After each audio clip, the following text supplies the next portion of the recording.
Good evening, everyone. Welcome here for the Case King.D Pro Series. I'm Cristiano Romano, and we are in Monza. I just noticed at the final moments of the studio, I'll be honest. Welcome here in Monza, Temple of Speed. We are in northern Italy. We are in the majestic park of Monza, which effectively borns.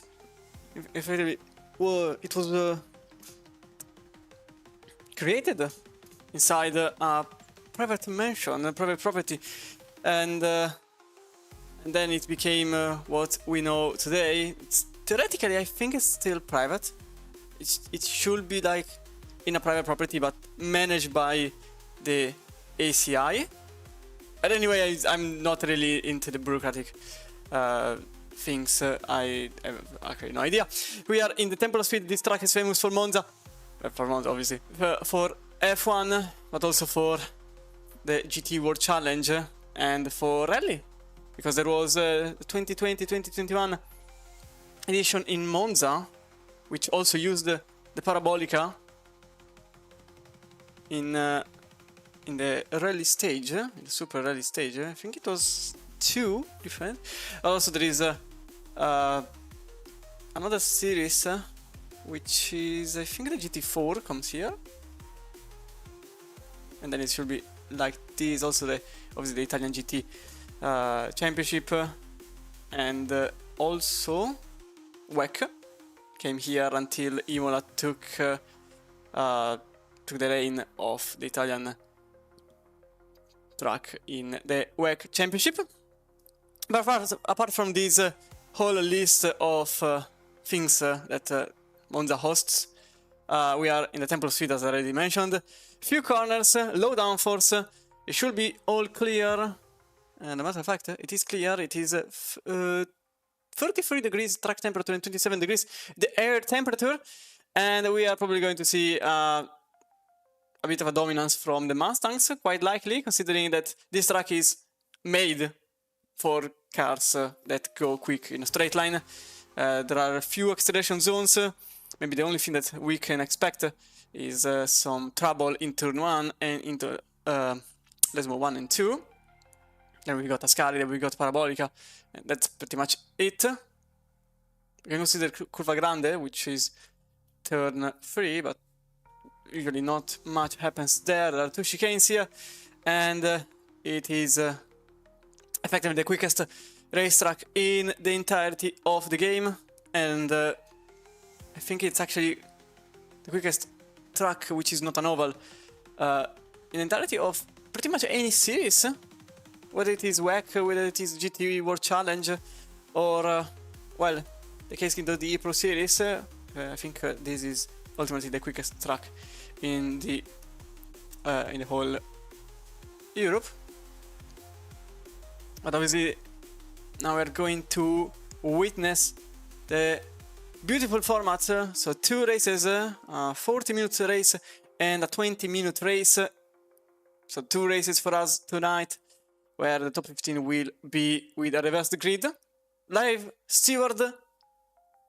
All of this is with live stewards, so we will see penalties when they will be applied. And also, this is a press championship, so I think it's also important to give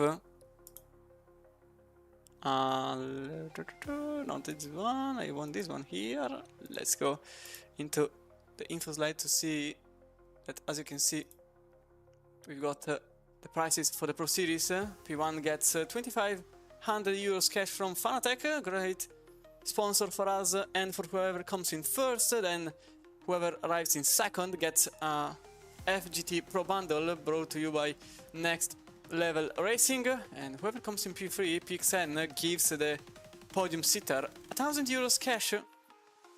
And this is the situation in the prices. Meanwhile, in the standings, what are we expecting? I need this one here, I think. Yes, it is. This one, I needed this one, because in the standings, the Pro Series sees Grandas Caricas ahead of George Woodby by tiny bit more than 15 points to be exact.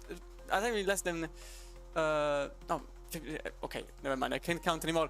It's a tiny bit more than 15 points to be exact. It is 17 points. Then Sam Gaskell follows in third, and let me see again the top 15.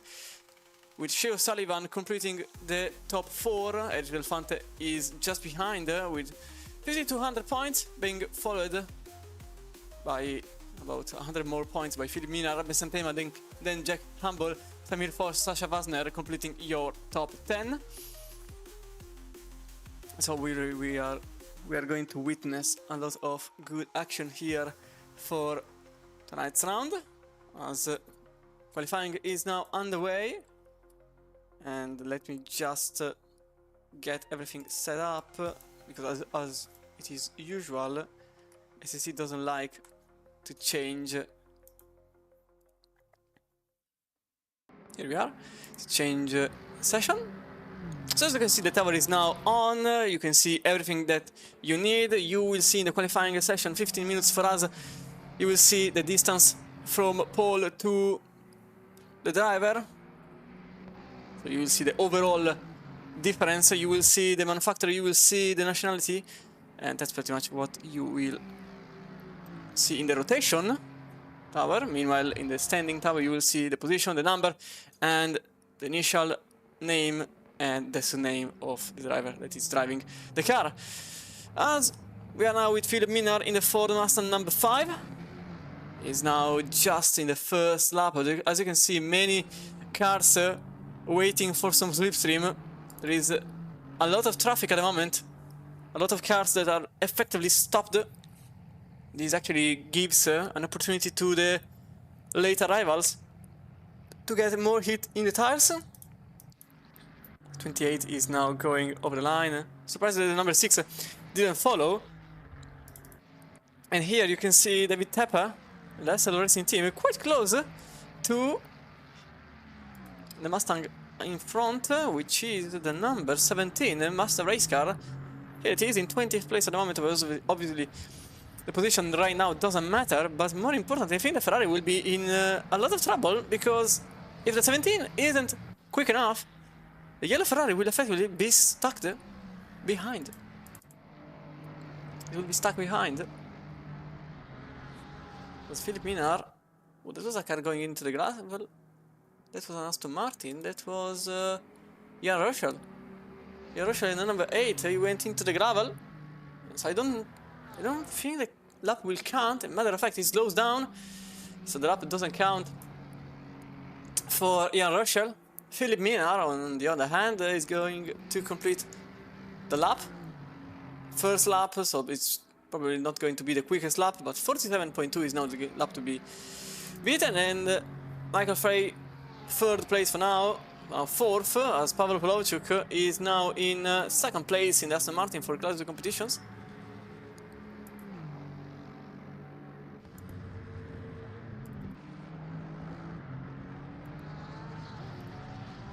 Sam Gaskell for now still in the lead, 46.4 from the number 2 for Mustang from 255 competitions by Ghost Etaps.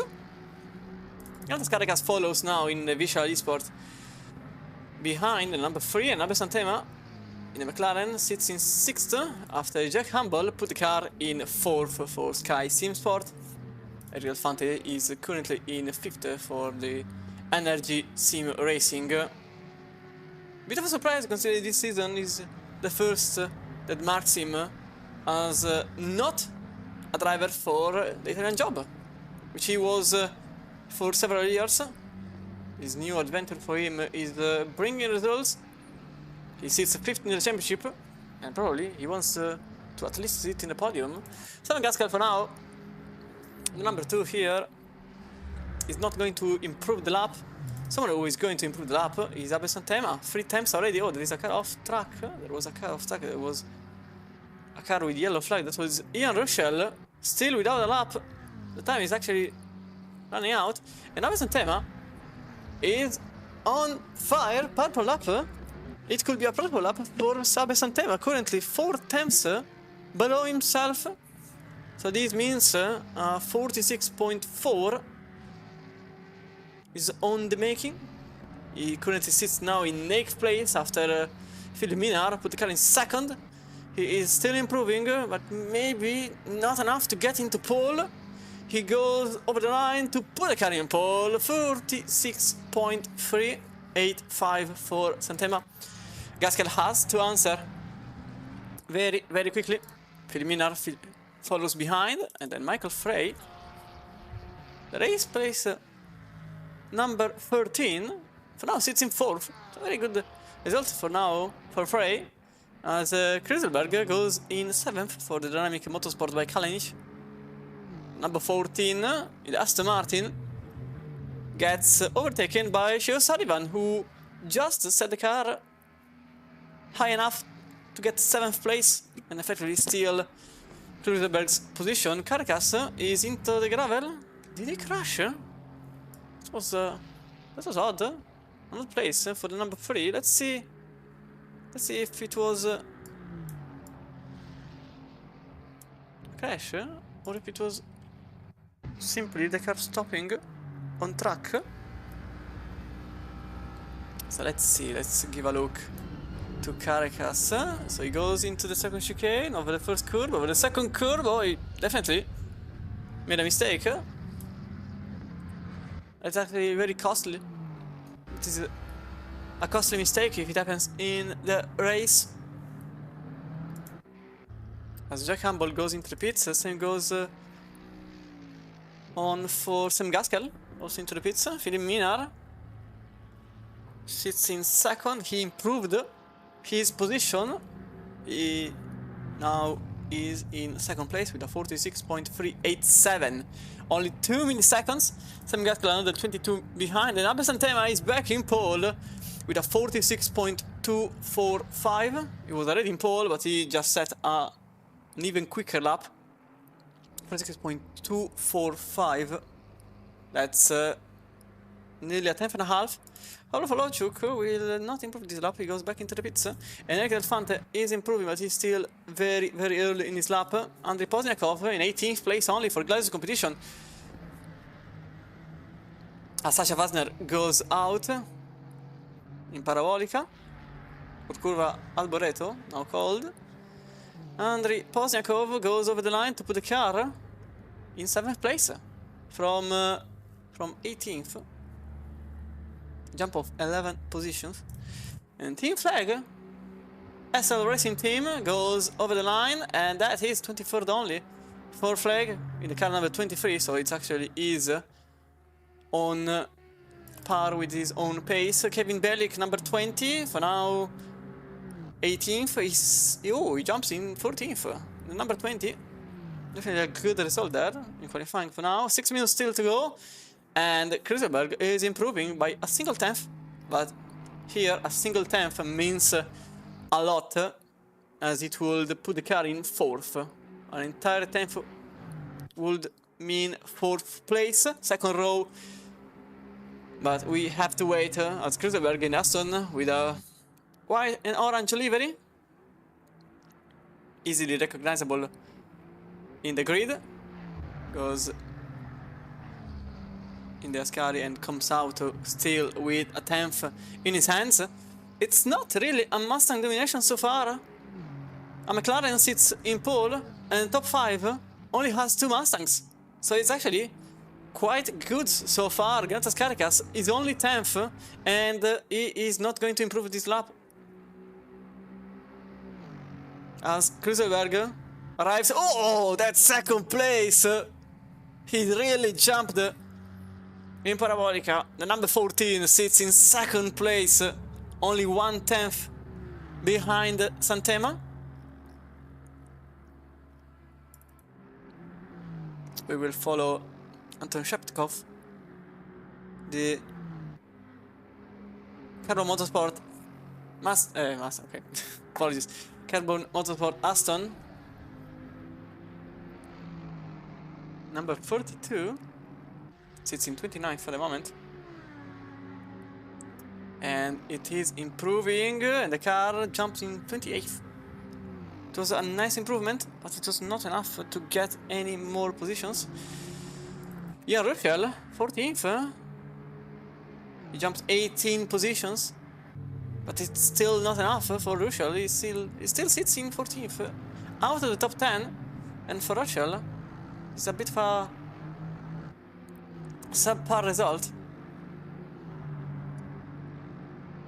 Nobody's improving. Actually, someone is improving. George Booby, who sits 20th only. I actually forgot his existence so far. I'll be honest. Booby is only 20th. That's a bit of a surprise. He has to improve. He has to improve because at the moment he's not really fighting for the win.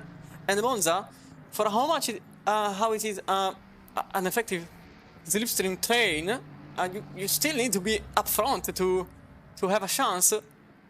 It's not like NASCAR, where even if you start 20th, you can still win.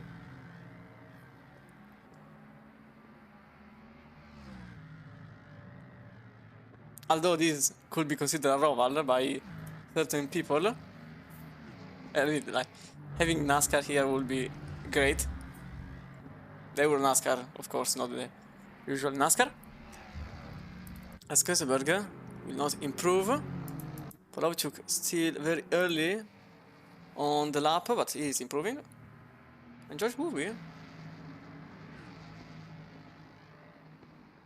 in Parabolica, he is quite behind expectations. 2 tenths, he can improve by 2 tenths from 47.0 in 21st to 15th with a 46.8. The Mustang driver is not really having a good time. Carregas is rival behind. Well, behind physically, but he is in 5th. 5th place for Carregas, 46.4. As Polovchuk is still improving by a single tenth, but he is improving. Now into Ascari. The Aston Martin driver could put the Lazio competition in the top 10.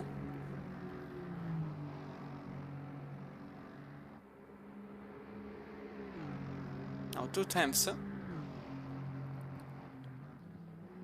Still a long way to go to get to the finish line. Parabolica seems like an easy corner, but it's actually one of the trickiest ones.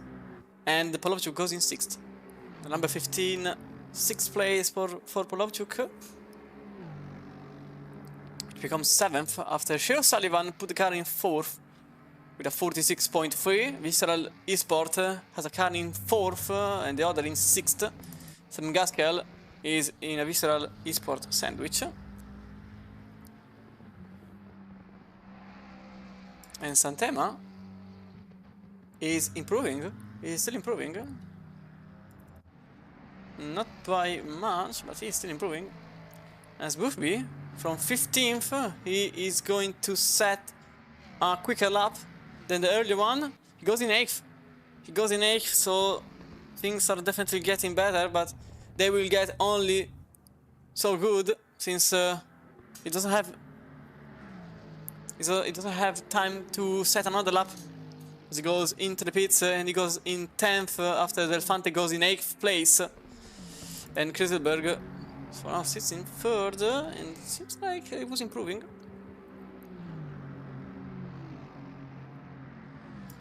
Poznikov also trying to improve. Jack Humble in the Sky Simsport Aston Martin, number 12, now sits in 13th. As Philip Minar, 2nd place for Minar with a 46.350, and Humble goes in 12th. So Philip Minar, oh, he still has time for another lap. Still has time for another lap. Philip Minar, 2nd place at the moment with a 46.350, only 10 milliseconds in front of Poe and 15 in front of Köseberg, and 32 in front of Carcass. This is a very, very tight pack. The gaps are honestly out of this world. You've got in 3 temps there are 12 drivers, so this is definitely very, very strict field.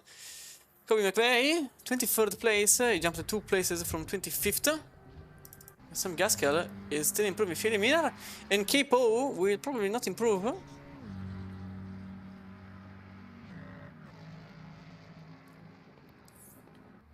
I can't be certain. Number 18 will not improve. The number 5 is into the pits.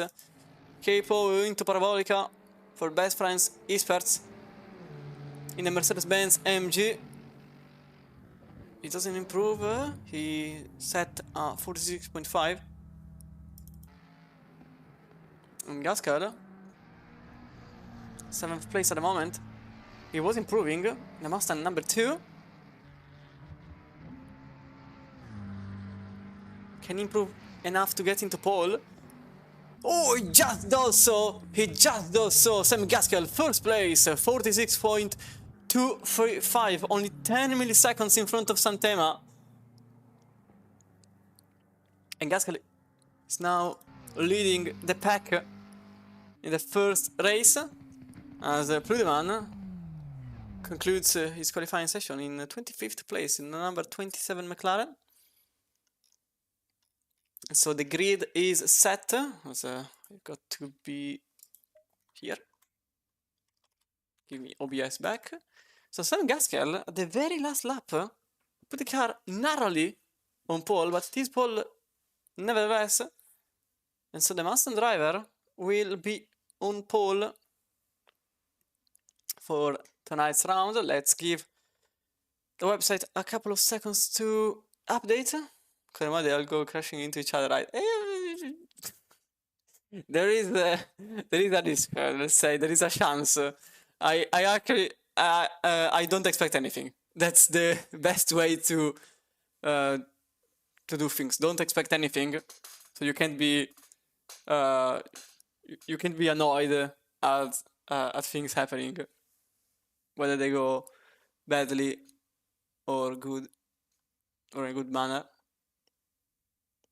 Meanwhile, we go into the grid. So, is it working already? And Sam Gaskell, yes, it is working already. The 255 condition is just in front of Abbe Santema here in the McLaren for Etherox Esports. The number 10 sits in second in the first row. Philip Minar, third place for the 255 competition by Go Setups. In fourth place, Capo in the Mercedes AMG GT3 Best Friends Experts. The number 7 sits in front of Tim Kruderberg in the Aston Martin Dynamic and Motorsport by Kalinic with his orange and white flavors. Grandes Caracas, 6th place for the Visceral Esports, number 3. Behind him sits his teammate, Shea O'Sullivan, in the number 6, Visceral Esports even for him. 7th place in front of the Energy Sim Racing. The Italian sits in 8th at the moment. Andrei Pozniakov in the Italian team. The Ukrainian is in 9th place, Gladius competition in the team elite. Pavel Volovchuk in the other Gladius competitions, number 15, 10th place. And Josh Buffy only 11th in the number 1 255 competition by Go Setups, in front of Michael Frey. The Porsche was second at one point in qualifying, never improved, and he will start in 12th place. Jack Campbell, 13th place for the 12 Sky Sim Sport, 146.5 for the Aston Martin. And Ian Russell, a bit of struggles in qualifying, but the LFM Sports starts in 14th. Gianluigi Guida will start in the number 16 in 15th place. The Italian in the Ferrari will be just ahead of Libolavski in the 24 Sunset Outrun. The livery is going to trick me into saying the wrong number. The LFM Sports number 9 will start in 17th place, and Kevin Bellick, number 20, in 18th place for Bellick GT Racing.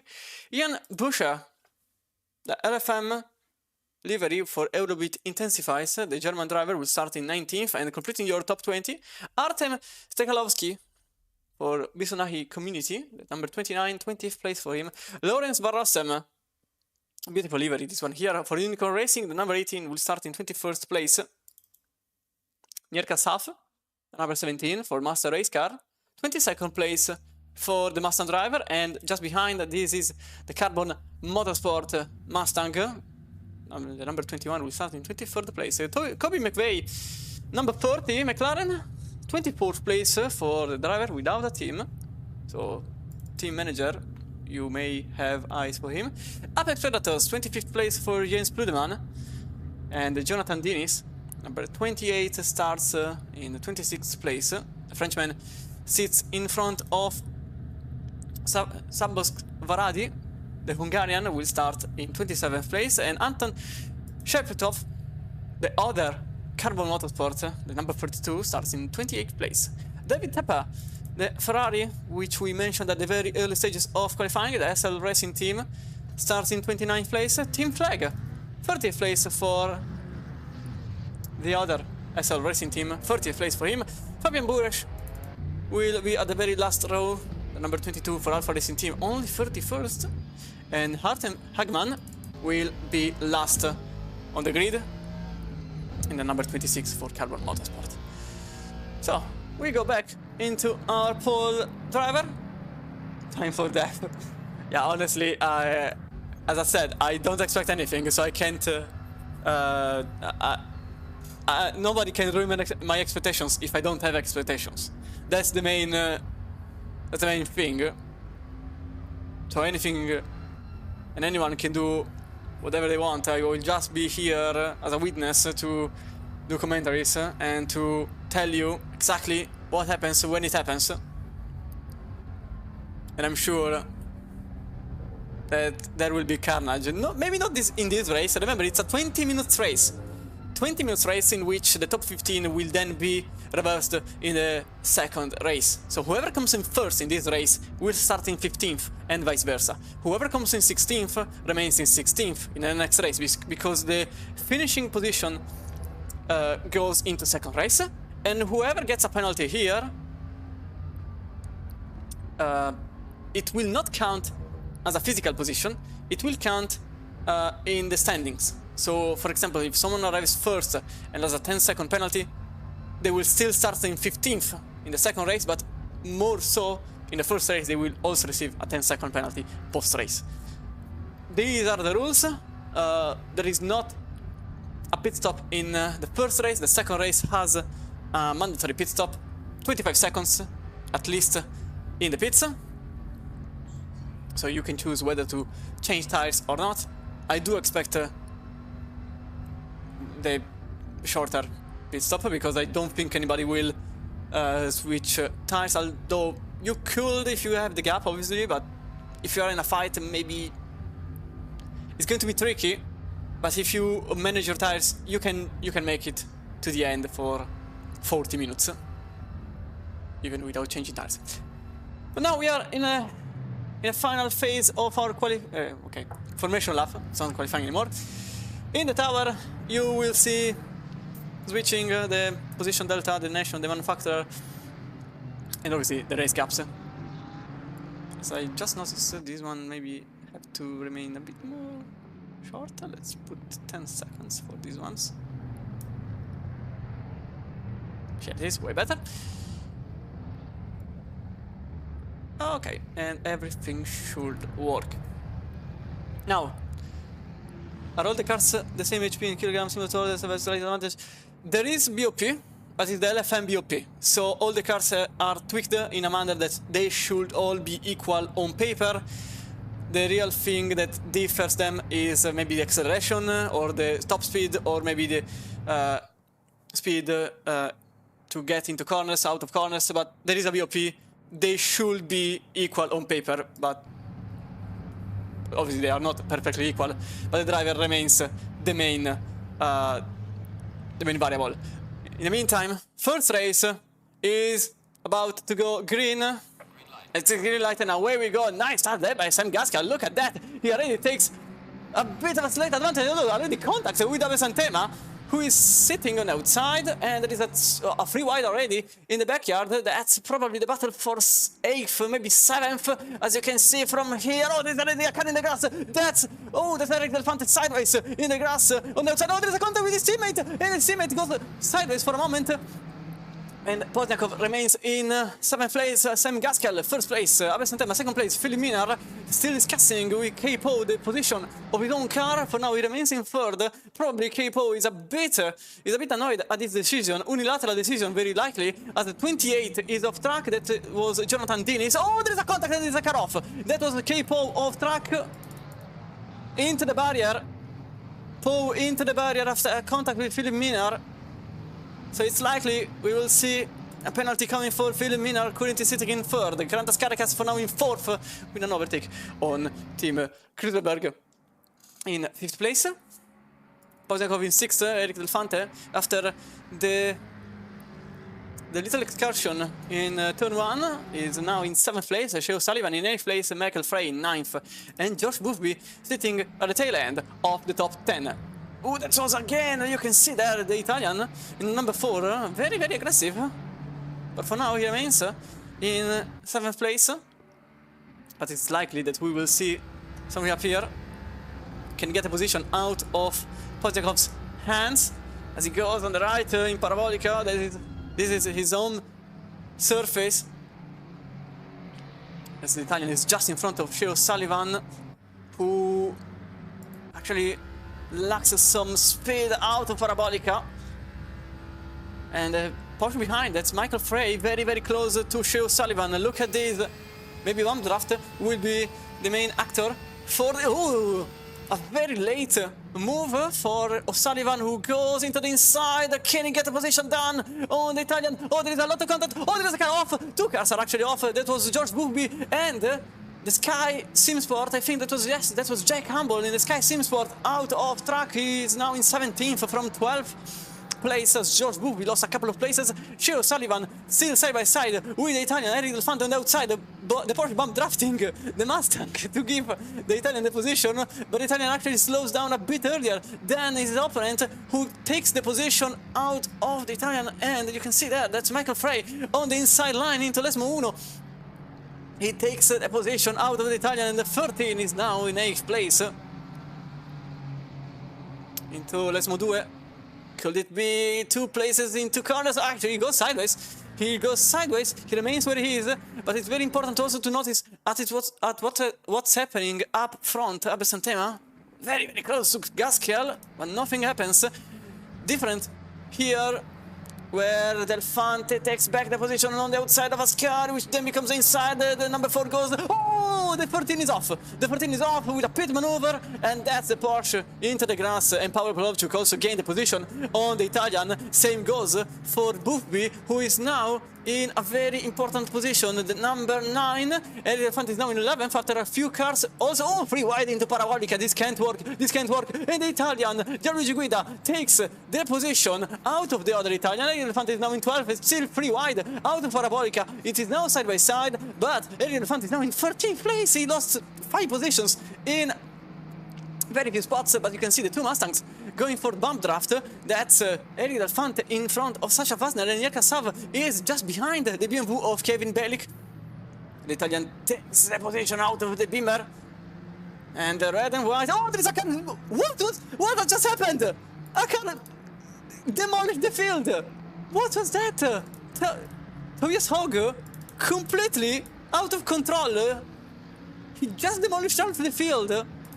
This was present in that corner. Look at this car. This is number 21. We'll see the replay when I've got a moment.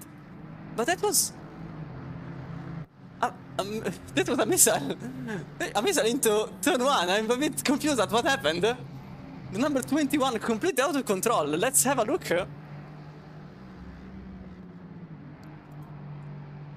From the onboard.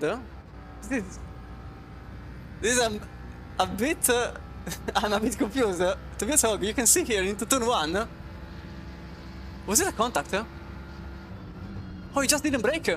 He just didn't brake and took out 4 cars. That will be a parked car. That will probably be a parked car for second race too. Completely out of control, didn't brake at all, and took out 3 cars, maybe even 4. We will have to look at the replay from the helicam after this fight, as Gianluigi Guida is still the leading Italian now, in 11th place. But the number 16 in the Ferrari has to defend against Eric Del Fante in the Mustang. And we all know how good the Mustang is with a restrictor. There is a restrictor on the car. But as you can see, nothing happens there. Yeah, nothing happens. So let's have a look again at what exactly happened to the number 21. Look at this. Look at his car. Mustang driver simply doesn't brake. It goes straight, brakes way too late, and takes out 4 cars in total. This was also an LFM car.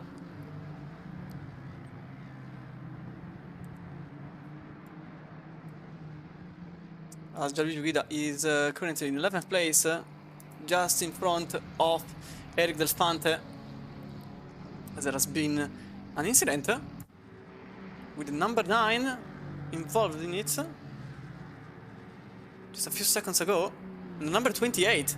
What just happened here from Sasha Wasner in the Mustang, and the number 13 there? No, it's actually the number 28 of the Ferrari. That's a Ferrari of can't really see the Jonathan Dinis. Oh, there's... Oh! That's... The car simply took out in Curva Grande. Completely out. Oh, Eric Del Fante into the wall. Eric Del Fante into the wall from 12th place. What just happened? What has just... Okay, I can't speak anymore. What has happened to Eric Del Fante in number 4? Let's see. So this is the Italian getting into Ascari. What has happened?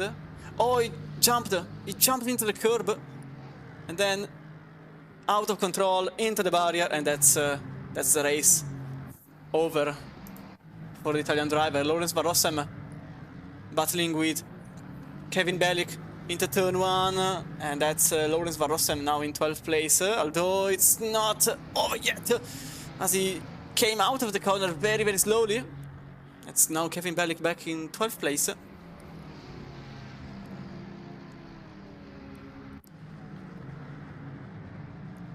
And also behind Jan Buscher.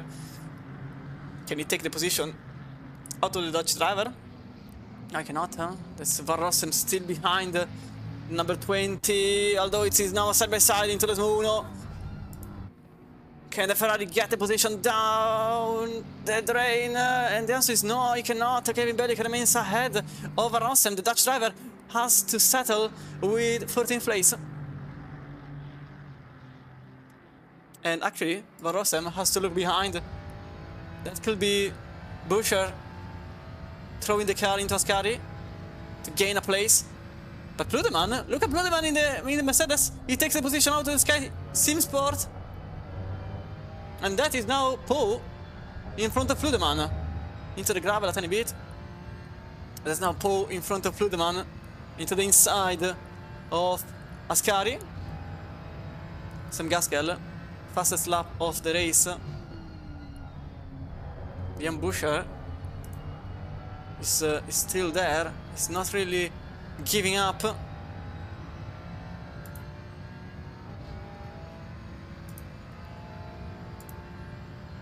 At the moment, Rossem still in front.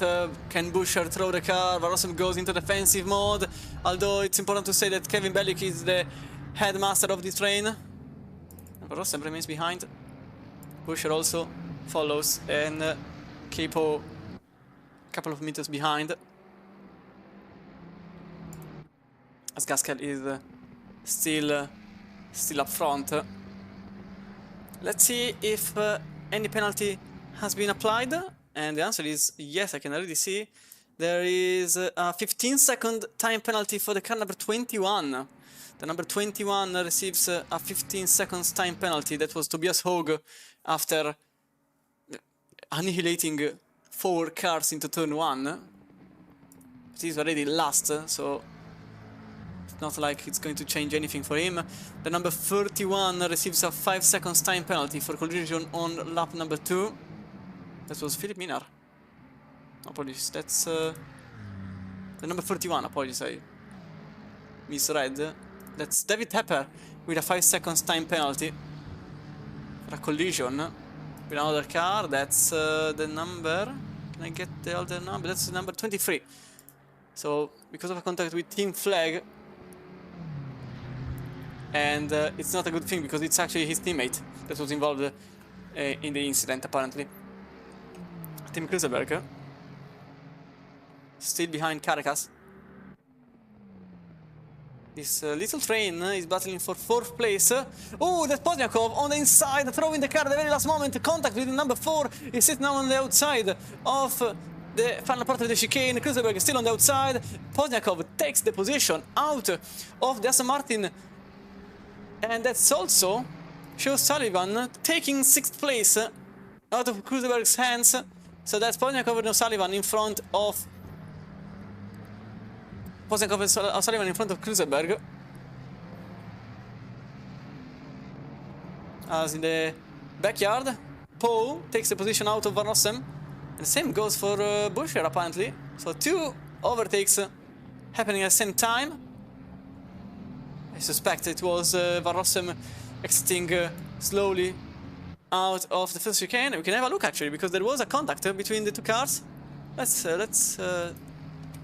see what happened. So you can see here Van Rossem for Unicorn Racing who lost 2 places. Was it because of the Ferrari here? Which is definitely because of the Ferrari, yeah, you can see here. Then the Mercedes took the position afterwards. As you can see, Pozniakov is now very close. Actually, side by side with Shea Sullivan. That's O'Sullivan attempting an overtake on the Ukrainian driver for Gladius competitions. But the Visceral Esports Mustang remains in 6th place. Kruseberg in the Aston Martin is just behind. That's the number 14. Barely following Sullivan at this point, actually side by side. No, it's not. It's actually O'Sullivan that was thinking about a move, a very late move. Probably out of necessity, more than willingness. But for now, the 3 positions remain as they are. And Poe in front of Ian Buescher. That was for position number 13. Remember, Poe was taken out into the 2nd chicane by Philip Minar. But apparently, the contact wasn't deemed penalty worthy. And so, Poe remains here in 14th without a penalty for Philip Minar, who sits in 3rd at the moment.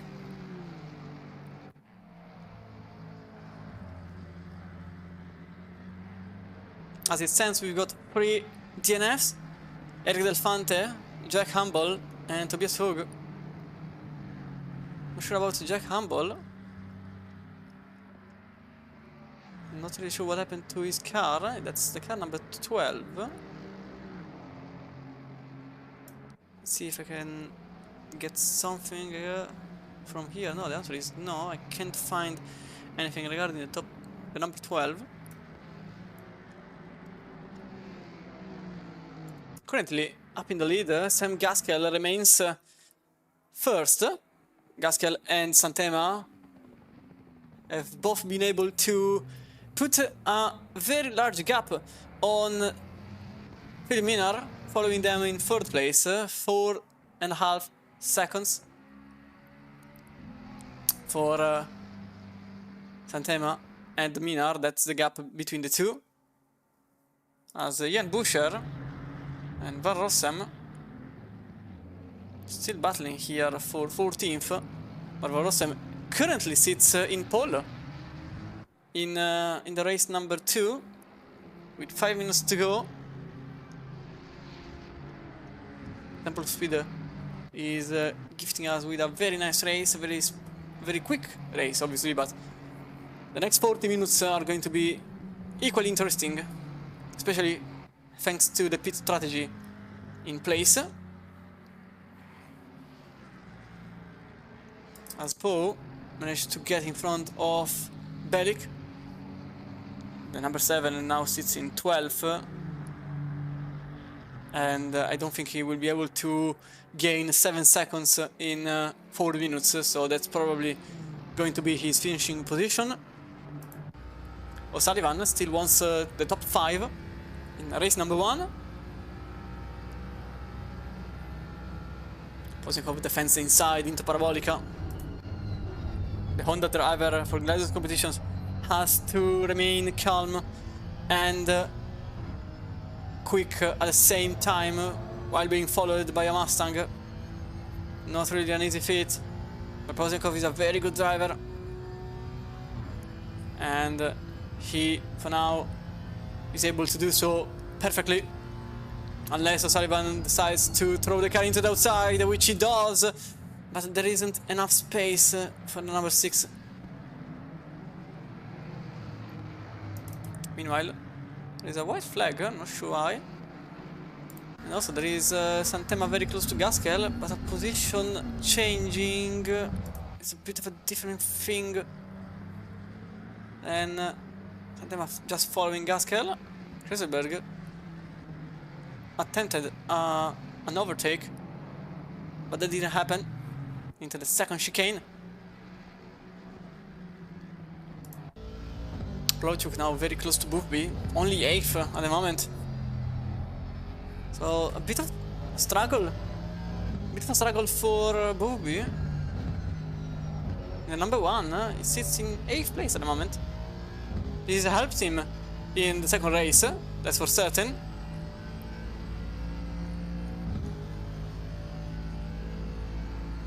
As he will start in the middle of the top 15. Certainly not a great result, at least compared to his usual results. So for now, the situation remains fluid. Gaskell, Santema, Minar, Karakas, Poznikov, your top 5, then O'Sullivan, Kreselberg, Bufby, Polovchuk and Rochelle completing your top 10. Don't think any change is predicted here in first place. So probably it's a good idea to get back to a very close fight. This one is the one between Van Rossem and Buescher. Oh, Van Rossem is actually... Oh, okay. Okay, yeah, this explains a lot of things. Apparently Van Rossem effectively chose to remain in 15th so he can get pole. Not really a bad idea. He's not attempting an overtake, so he remains in 15th. So he can get a better position out of second race's starting grid.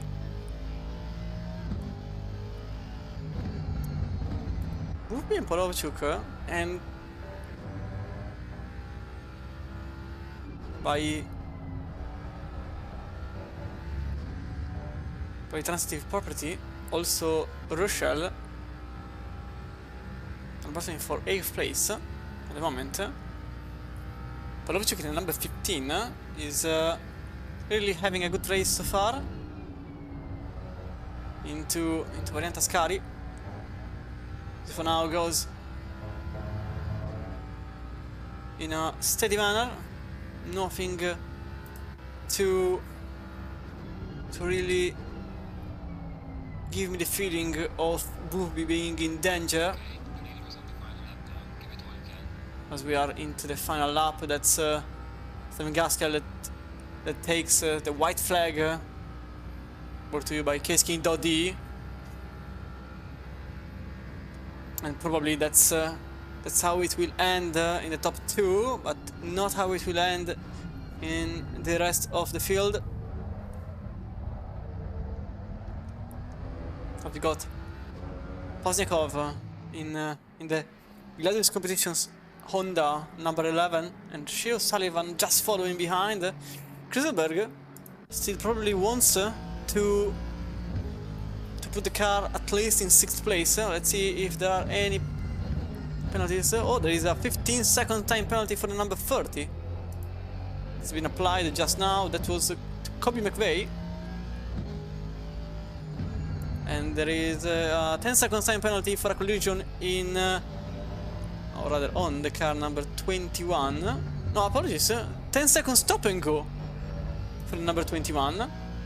And oh, okay, that's the penalty for Tobias Hogg. It's a 10-second stop and go.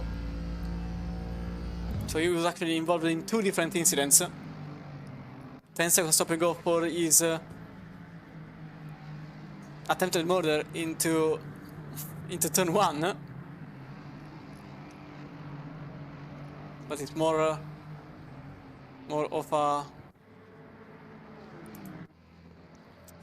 let's say, more of a precedent than an effective penalty. Meanwhile, Sam Gaskell takes the flag and he wins the first race in Monza.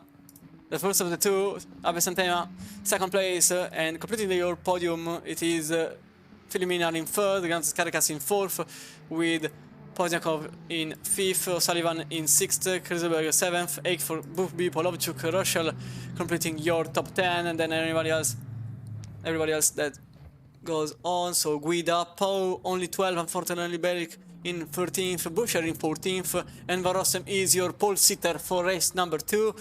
Luboslavski in 16th, 17th for Prudemans, Stekarowski in 18th, Vradi in 19th with Tepa in 20th, although with a penalty. Then Plague arrives 21st, Buresh 22nd, McVeigh in 23rd, although with a penalty. Shepetov in 24th, Wasner only 25th after what happened after the carnage in turn 1. Hagman, Diniz, Frey, Sav, Delfante, Hogg completing the field. But after penalties, we'll see exactly how it will evolve. Best place to avoid the carnage out in front. Yeah, definitely. Being in front is a good strategy to avoid collisions. Top 1 strategy is effectively to avoid collisions. Just stay away from anybody else. This is the current grid, but you have to remember that in this grid you've got a 15-second time penalty for the car number 21, which is Tobias Hogg. There is another stop and go 10 seconds for Hogg after what happened at the turn 1 in the chicane. Oh, there's just been a 5-second time penalty for the number 11. Andrei Pozniakov, bit of a surprise, receives a 5-second time penalty. So he drops from 5th to probably 7th place. What just happened? So there was okay, this one here.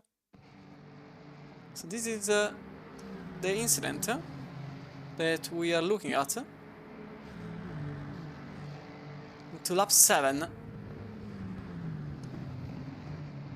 Oh, this one. Yeah, this one. So Pozniakov has been deemed at fault for this incident, and he has received a 5-second time penalty that will be applied on the standings.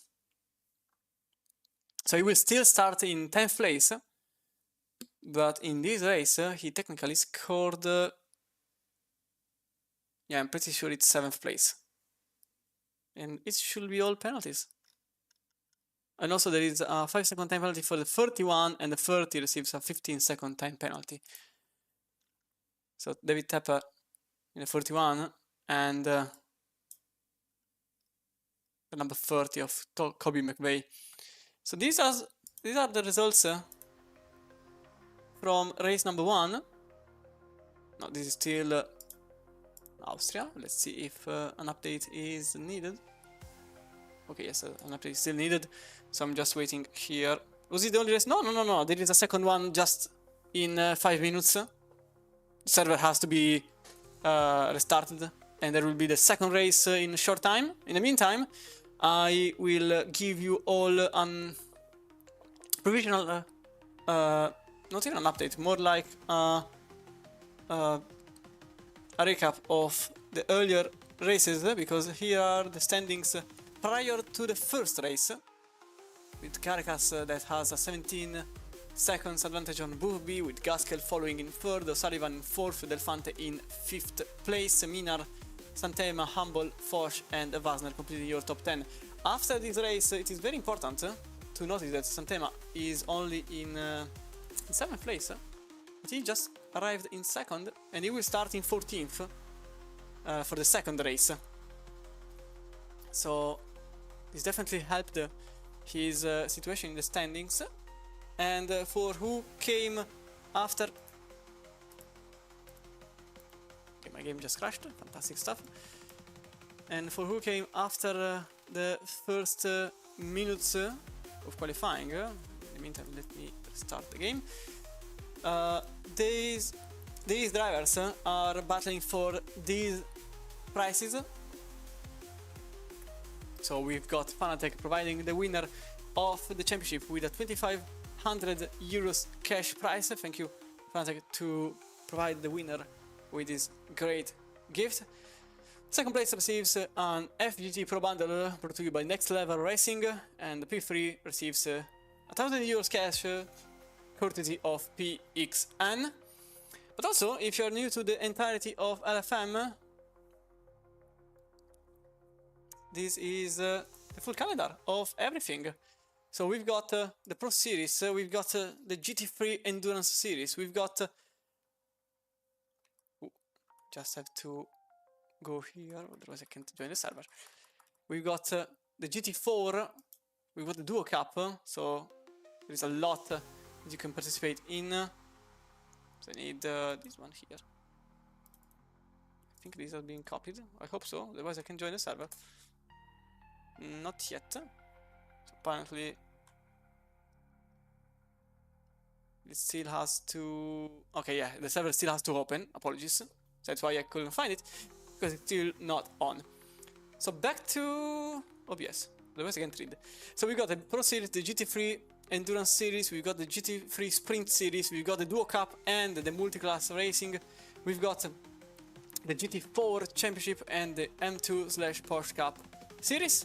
All of them are great championship, you can have fun in them, because obviously there is an elo system in which you will be categorized into splits, but these races are all fun, and also... Okay, it works.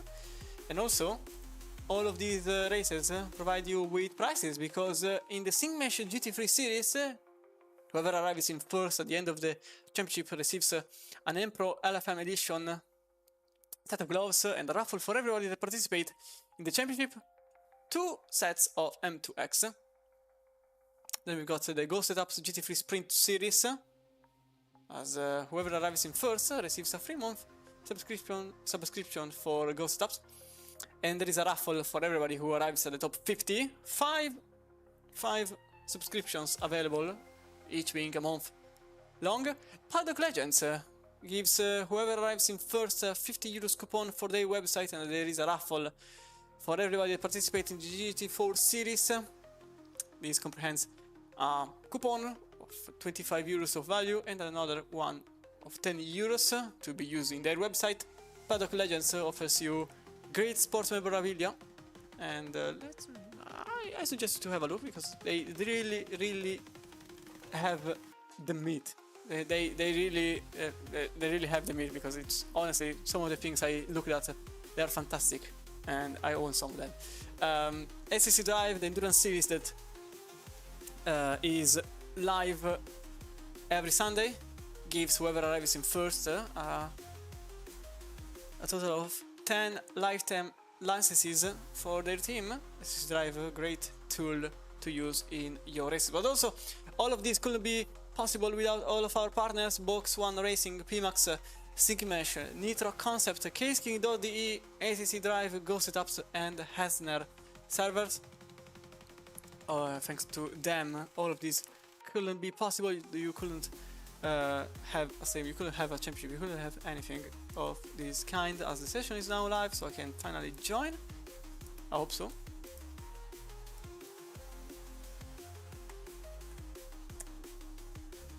Here it is. I need the password though. Oh no, okay, I already have the password. Fantastic stuff.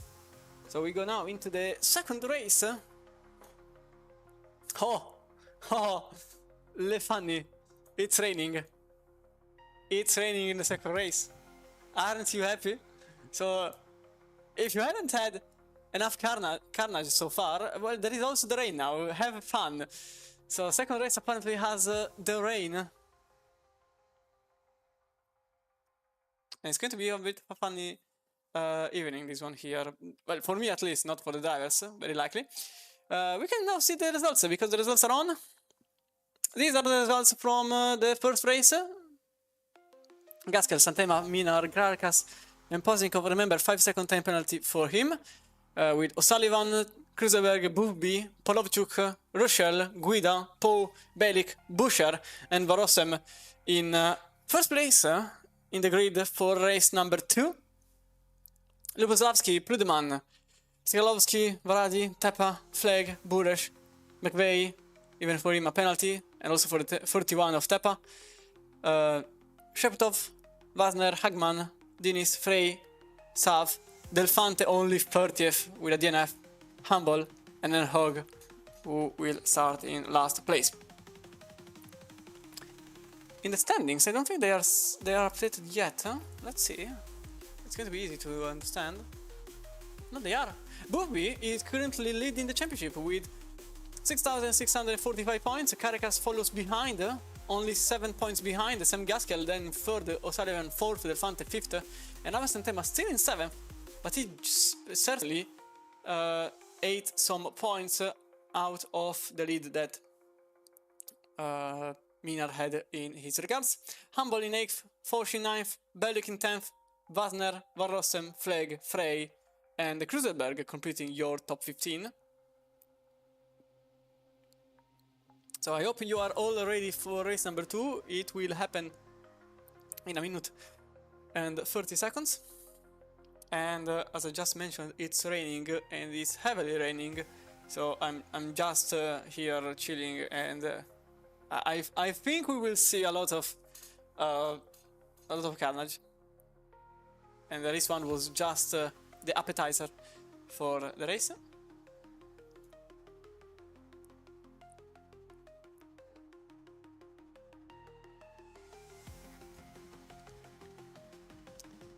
Let's put again this one here, because let's see, there are only 7 points between Bufby and Caracas.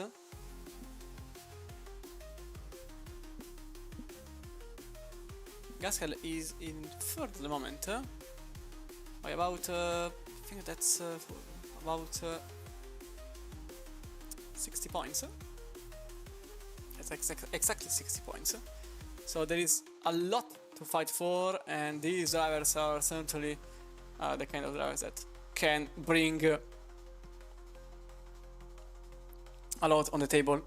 They will not stop for anything. So this is your reverse grid. Sam Gaskell will start last, and Laurent Varrossem will start first. Bufby in the middle. Joe Sullivan, 6th place. He will then start in 9th. And okay, you get the point how it works. Lubozowski will just start in 16th in the Audi number 24. Prudman just behind. Free practice is over, so in a few seconds we will have our grid. Literally few seconds, since the drivers are going to put the car in the pits. Can't go live yet since free practice is still on, but I hope you had a great race in the first 20 minutes. The next 40 minutes, remember, there is a pit stop. They have to go into the pits for at least 25 seconds. This means that they are obliged to at least put fuel in the car and to be stationary for 25 seconds. They can change tires, but that leads to a 30 seconds pit stop. You lose 5 seconds, you may gain some pace. That's the trade-off in the strategy. If it is raining, I doubt anyone will change tires, because the rain tires are simply way too good at maintaining pace without warning out too much. And so we will probably see little variation in that regard. If it is a dry race, it's going to be quite the opposite, because the dry tires tend to, well, not have a great lifespan. So maybe someone can get a different strategy in that regard. But we can also witness a change in the weather. So maybe it rains, then it stops, then it rains again. It all depends on the weather, which will be given in few seconds, because I'm still waiting for someone to end the lap. We're still on track. Can you go back in the pits, please? I want to start the second race. I'm excited. And I'm running out of things to say, because I can't really show anything at the moment. The free practice is still on. 30 seconds, apparently the max wait time, so someone is still on track. Not sure who, but at this point I think it's actually the game that thinks that someone is still on track.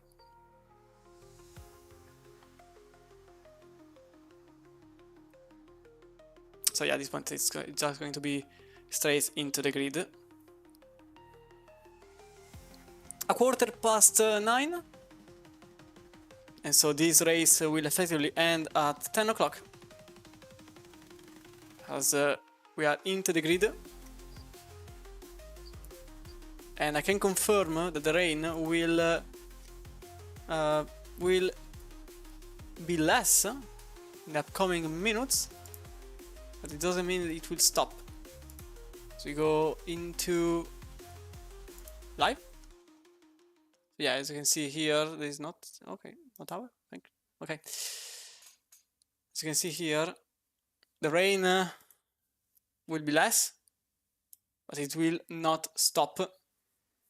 Van Rossem is your leading car in the Ferrari number 18, and Sebastian Gasquel will be your tail in the top 15. Let's see if the grid works in this sense, but I think I will go in the usual. The starting grid is... no, okay. The starting grid is effectively bound to remain the same from race number 1. So we'll go for the usual. Unless maybe I refresh. Yeah, no. Okay, I hope every time, but it never changes, so I will go with the usual. Lawrence Van Rossem will start for Unicorn Racing in first place, number 18. Ian Buescher, second place for the number 19 Ferrari Eurobeat Intensifies. Kevin Bellick, number 20 BMW, that's the Bellick GT Racing, number 20. K-Paul, although he has been taken out in the first chicane, Paul is in 4th for the moment, so he has a great chance to score points. Giorgio Guida, 5th place, higher scoring Italian, and to be fair, the only scoring Italian, since Delfante is 30th with a DNF. Rochelle, 6th place for the LFM Esports, number 8. Polovchuk, the garage competition starts in 7th, that's number 15. Josh Booby, 8th place for the number 1 258 competition by Go Setups. Tim Kruseberg, 9th place for the number 14. The Dynamic Motorsport by Kalinch will start just in front of Shea O'Sullivan. The battle early on was very, I would say it was pretty aggressive, but it was fair with O'Sullivan. Pozniakov received a penalty for a contact with the Aston Martin in front of him. He will start in 11th place. Caracas, 12th place for the number 3. Minar, in the 2-5 competition by Go Setup, starts in 13th in the number 5. Abel Santema, he arrived 2nd, he will start in 14th, that's Referox Esports. Sam Gaskell, who won the first race, will start in 15th place for 2-5 competition by Go Setups. And then we start with the effective finishing positions. Alexander Lubuslavski, for Sunset Outrun. Number 24 starts in 16th place. Jens Prudeman, number 27, for Rapid Predators, starts in 17th place. Artem Strekalovsky starts in 18th place, with Sabox Varadi in 19th place, ending your top 20. David Teppa in the 31 SL Racing Team. Team Flag in the 23 SL Racing Team. And Fabian Buresh in the 22 Aston Martin for Alpha Racing Team in 22nd place. Kobe McVeigh, 23rd place for the number 30. Anton Shepetov in the Carbon Motorsport starts in 24th place. Sasha Wasner in the number 9, 25th place only after what happened in the first chicane.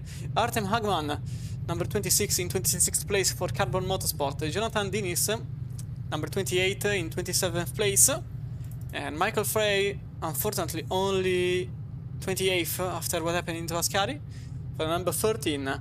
Nierka Saf, number 17, is in 29th place, and then DNFing from race number 1, Eric Delfante, number 4 for Energy Sim Racing, Jack Campbell in the 12 Sky Sim Sport, and Tobias Hoag in the 42nd place, the Carbon Motorsport Mustang number 21. So it's raining.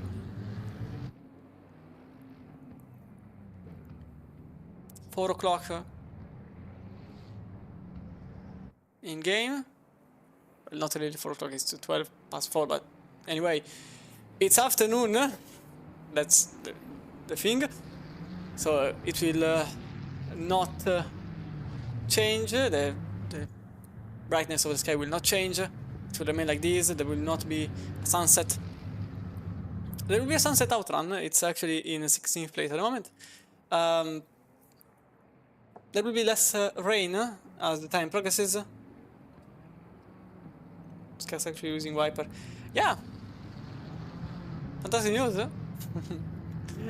I know the reason, but yeah, I actually am one of the people that use bonnet cam, but still has the wiper on because of the realistic look.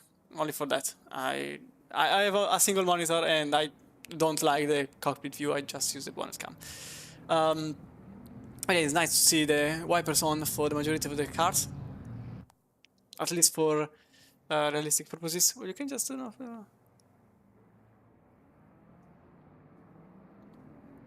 Yeah, it's not. I think it should be banned from the settings. Obviously, it's impossible. I know, because the game is out of update until I see what comes out. But it's not a good thing that there is a setting to turn off the rain. It's not really fair. Although it's raining, you have to witness, and you have to effectively be in the rain, because there is a augmented difficulty for that to follow a car. Because at least in the bonnet cam, the spray is still there. It's not like it disappears.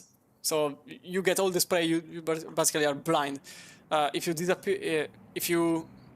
disable the rain altogether, you don't have the spray from other cars. So that's the advantage that you effectively have if you have the rain setting disabled. Anyway, we are moments away from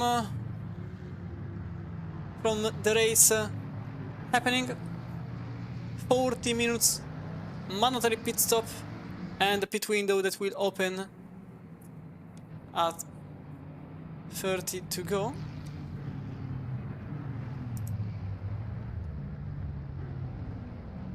$20 minutes of oh, there is a car off. Oh, what just happened? There is a car off. It's a number 28 who crashed in the formation lap. What just happened to the number 28? Unfortunately, we will not be able to see a replay because the race is starting, but there is already a car off track. That was Jonathan Dinis in 29th place, who will probably go into the pits as soon as possible. He will head into the pit lane, probably even in this lap. Anyway, Van Rossem in the lead, Buescher alongside. And that's the green light, and away we go. Pretty good start by Ian Buescher, who steals the lead of the race already in the first 2 meters. Kevin Bellick, actually beautiful race start for him. He's already in second place, very likely, as everybody brakes in the correct manner. I'm probably a bit too early. Oh, there is a contact. There is a cut-off. Oh, that's the leader off. That was the leader off. That was Lawrence Van Rossem with yellow flags, and a few cars with damage. Several cars that were damaged in the very first moment of the race. That is now Tim Kruseberg in 6th place, Pavel Polovchuk in 7th, just behind. Sam Gaskell is now in 10th place, being followed by Abe Santema in now 11th place. Of Philip Minar is in 9th place. There is a car going for a major dive bomb. That was Ian Buescher. No, it was, apologies, Shea O'Sullivan getting a bit physical with Ian Buescher, who is now in 13th place. Bit of a disaster of a start for Buescher after the very good start. We'll see the exact incident afterwards. Meanwhile, Ian Rochelle here sits in 3rd at the moment, which could become 2nd in a few moments. As you can see, Ian Rochelle remains behind. Tim Kruseberg goes on the outside of Gianluigi Guida. He goes on the ascent, so he will have less traction. He nearly loses the rear end altogether. He remains in 6th. Pavel Polovchuk actually becomes 6th right now, and that's Tim Kruseberg now in 7th place. Number 11 is following closely behind. You can see, I can't honestly. Pozjakov in somewhere. Oh, there is a bit of a struggle there for Polovchuk, who takes the position out of Guida's hands. And that is now Sam Gaskell making the overtake from the outside. That Tim Kruseberg losing the position on Gaskell. The British driver is now in 9th place. Tim Kruseberg completes the top 10. Meanwhile, there is a possible free wide. No, it's actually just a chase here into turn 1, maybe not, as Kevin Bellick very defensive into turn 1. He really wants to remain in 1st place, and that's Capo in 2nd place. Ian Rochelle follows behind, and Philip Miner with a bit of contact with someone else. Probably his teammate behind, Sam Gaskell. As Shea O'Sullivan takes the position out of Kruseberg's hands, and that's 11th place for O'Sullivan. As Abe Santema battles with O'Sullivan on the outside, he goes, and he takes the position out of Santema, who goes into the gravel. So that's also Kruseberg managing to get the advantage, and so he advances by 1 place. He gets 11th place at the moment, and Ian Rochelle still behind Capo. You can see in the backyard. That was Philip Mina and Andy Pozniakov, probably into changing position. That was also a bit of bump draft from Gaskell, his teammate. And that's Mina now in 7th place. That's Sam Gaskell also in 8th place. The teamwork definitely worked. So the teammate helping Minar to get 7th place, and that's Ian Rochelle. Rochelle in 2nd place now on the outside of Parabolica. Can he get a position done? Oh, he loses the rear, and he actually ends up behind Josh Booby, who is now in 3rd place. So I'm very surprised at what happened to Ian Buescher, number 19. And what happened to the leader, to the former leader, number 18 of Van Rossem. Let's have a look at what exactly happened. No, it's already too late. There is replay is not on anymore, and that's also Polovchuk getting the position done on Rochelle. That's 4th place for Polovchuk. The Ukrainian driver for Glasgow's competitions is now in 4th place.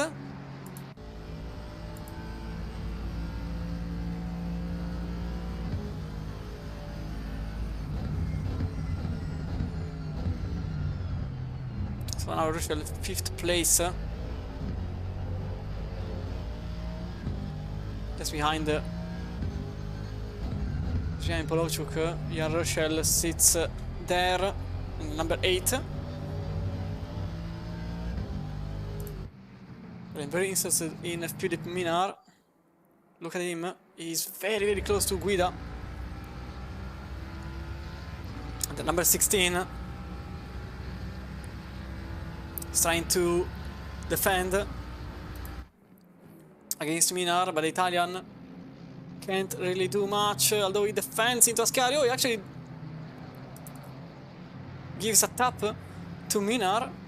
Probably that tap means don't overtake me.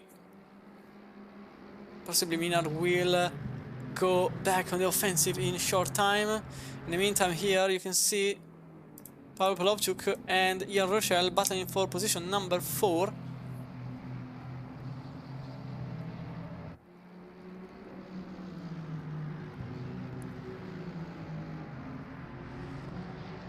As Belik set for a moment the quickest lap time. Poe is actually the quickest car at the moment. As you can see there, Belik losing possibly the position on Poe. That's a number 20 on the inside, but that's the Mercedes-Benz having a better acceleration out of turn number 1. Maybe not, as Belik is back into the lead of the race, although by about 25 centimeters.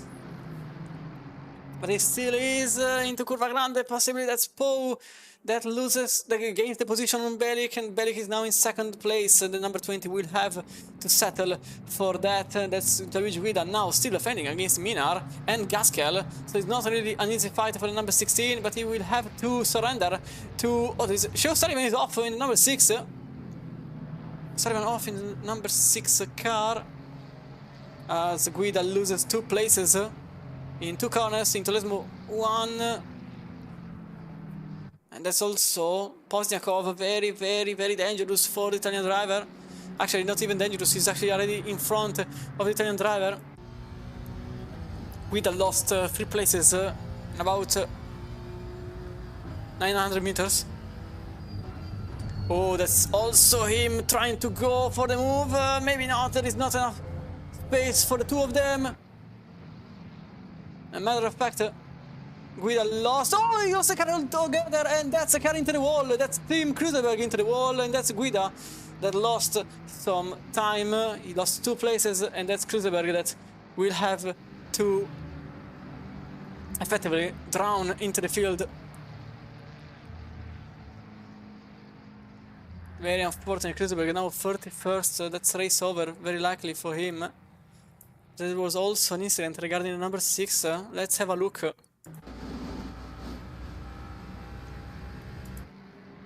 Let's see if it was self-inflicted or if it was if there was any help from behind. Joe Sullivan, you can see him. Oh, there was definitely some help. That was Abe Santema hitting the number 6. That's the number 14. Number 16, who unfortunately had a very bad incident. Let's see from the onboard. So you can see Guida in front of him. He goes wide. Unfortunately, not much that could have been done to prevent this. Then contact into the barriers for the car that is now last in the circuit. Ian Russell still 5th. Well, apologies, actually he is in 5th after Buffby. He's now in 4th place. Sam Gaskell overtakes Minar. Definitely some teamwork there. That's Bludeman losing several positions now. Sasha Wasner and Fabian Buresh overtook him. And that's also Jack Campbell overtaking the McLaren number 27, going very slowly. Seems odd. For a moment it was going very slowly. As Polovchuk overtakes Belik into Parabolica. After Belik made a mistake, clearly.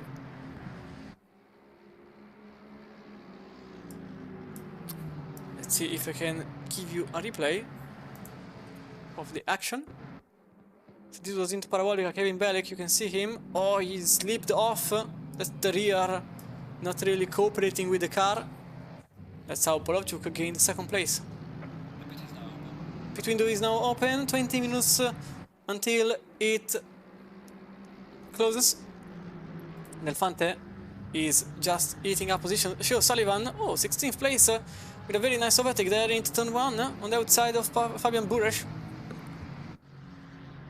This car started pretty high in the field, not involved in the initial carnage.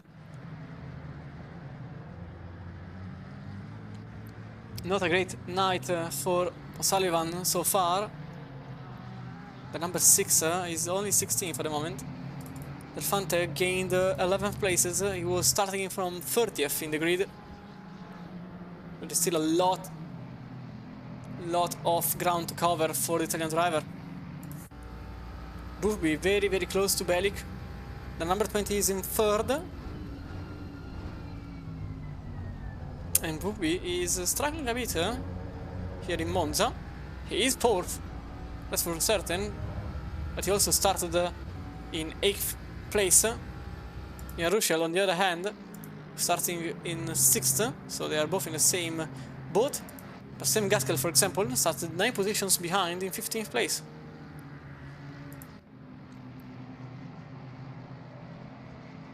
Oh, what has just happened there to Bufbi into the wall? Into Parabolica, that was a contact.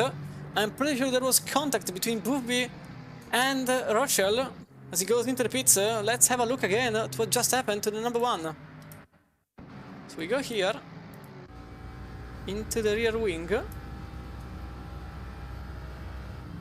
So I think there was contact with the number 8. Let's have a look into Parabolica. Oh yeah, there was definitely contact. That was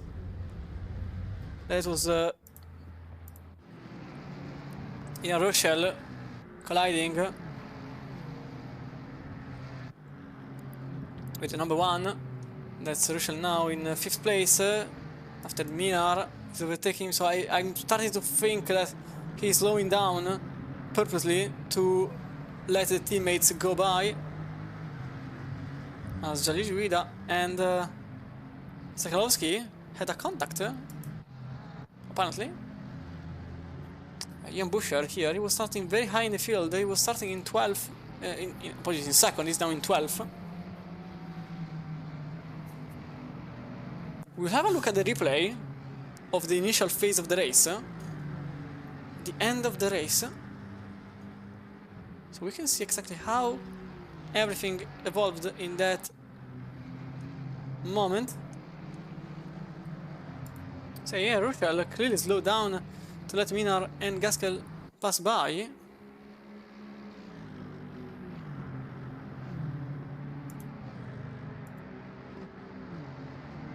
Let's see if there are any penalties.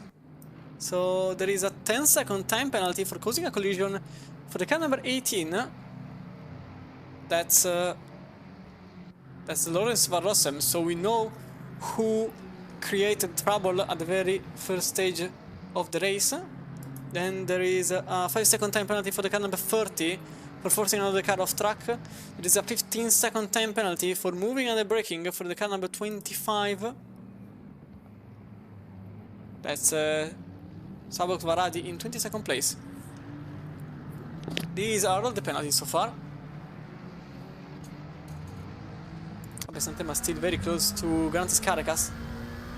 He arrived in 2nd, the race number 1. He's now in 9th place, so he definitely gained some places.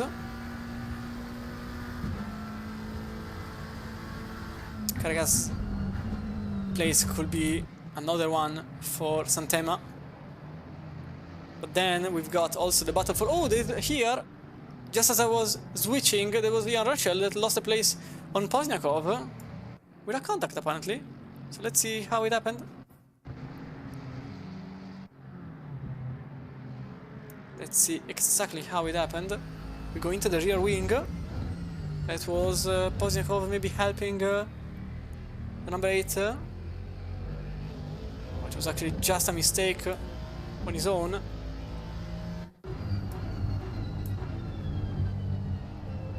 So that's now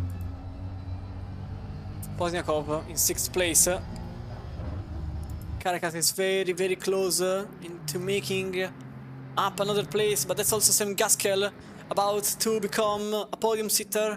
And to the inside he goes. That's the position done for Sam Gaskell. 3rd place from 15th in the grid.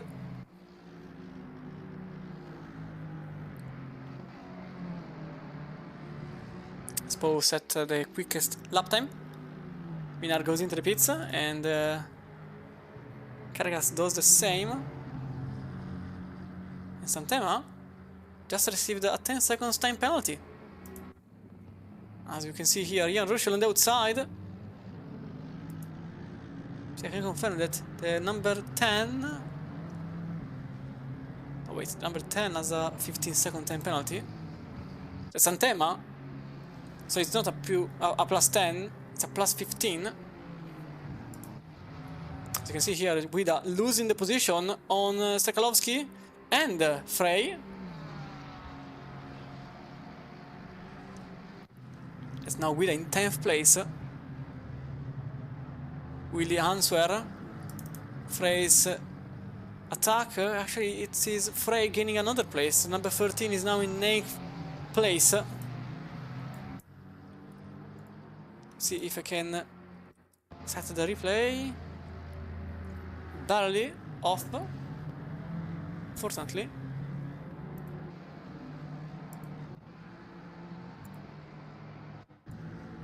Oh, it was Guida just out of track in the first chicane.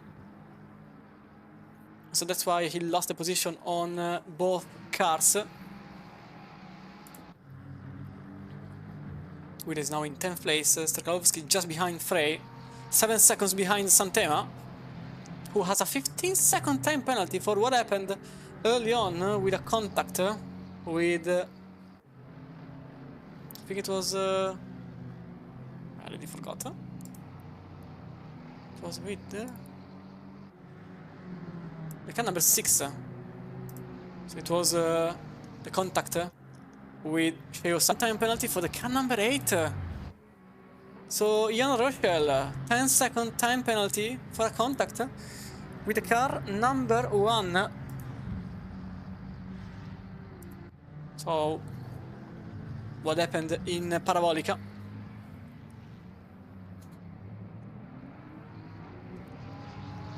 A lot of penalties that have to be extinguished from drivers, as Varadi gets the position done on the 24 of Luboslavski.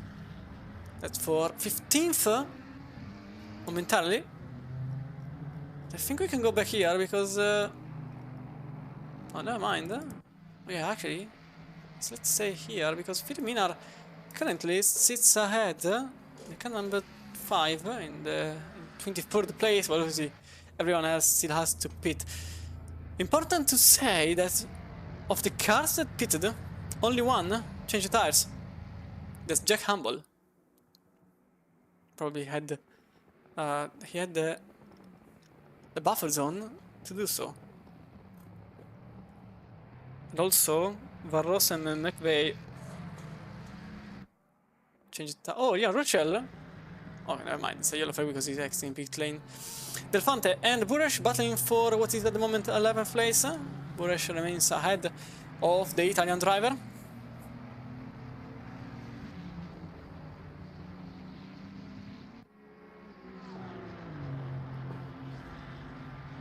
Is the comeback run for Delfante in Energy Sim Racing, as we got Polovchuk and Gaskell into the pits. Strategy seems to be the one I predicted, so nobody's going to change tires unless they have the buffer zone. Barely in time, but that was inside the pit limiter for Delfante in the Mustang. Wasner now closely, not so close, but he's closely following Ian Busher. Number 19, forever beat intensifies. And David Tappa in the 31 is in 10th for the moment. It's a bit difficult to to read the exact positions, since many went into the pits. But very likely we've got Philip Minar at least ahead of everybody else out of the pits, although I may have to change idea. Yes, I have to change idea, because Power Polovchuk is currently ahead of everybody else of the cars that pitted. The Elefante comes out of the pits in 24th place at the moment, just behind Ian Rushell.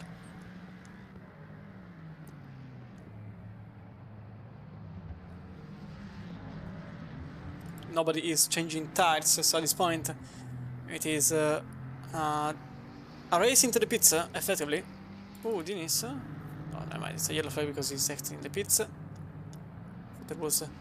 oh, that's also the number 28 struggling a bit.